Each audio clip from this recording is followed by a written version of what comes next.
Mandal commission భారతదేశంలో బీసీలకి ప్రాణం పోసిన మొదటిసారి వచ్చిన మండల్ కమిషన్ ఉద్యమానికి వ్యతిరేకంగా జెండా కట్టుకొని తిరిగిన ఏబీవీపీ నేత కిషన్ రెడ్డి ఈ చట్టం కోసం ఎందుకు యుద్ధం చేయడు?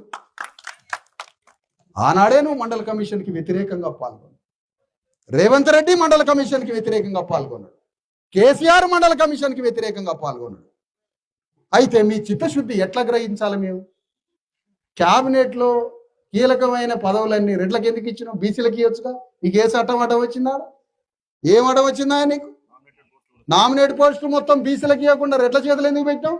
నీకు ఆడ ఏం అడ్డం వచ్చింది? బడ్జెట్లో పైసలు మొత్తం బస్తాలు కట్టి 90% బీసీ ఎస్సీ ఎస్టీలకి బడ్జెట్ ఎందుకు ఇవ్వలేదు మీరు? మొన్న గవర్నమెంట్లు ఎందుకు ఇవ్వలే మాకు? మొత్తం గవర్నమెంట్ ఇది రెడ్డి రాజ్యం, పోయినసారిది వెలమ రాజ్యం. ఉస్మానియా యూనివర్సిటీలో మన ఉద్యమంలో వచ్చినటువంటి అగ్ని లాంటి శక్తి మొత్తం వెలమ రాజ్యాన్ని సింహాసనం మీద కూర్చోబెట్టడానికి ఉస్మానియా యూనివర్సిటీ శక్తి వాడబడింది. ఇది కాదు అని ఎవరన్నా అనాన్ని గల్లా బట్టి లేపుతా, పైకి గల్లా బట్టి ఇట్లా లేపుతా. ఇది కాదు అని ఎవరన్నా అంటే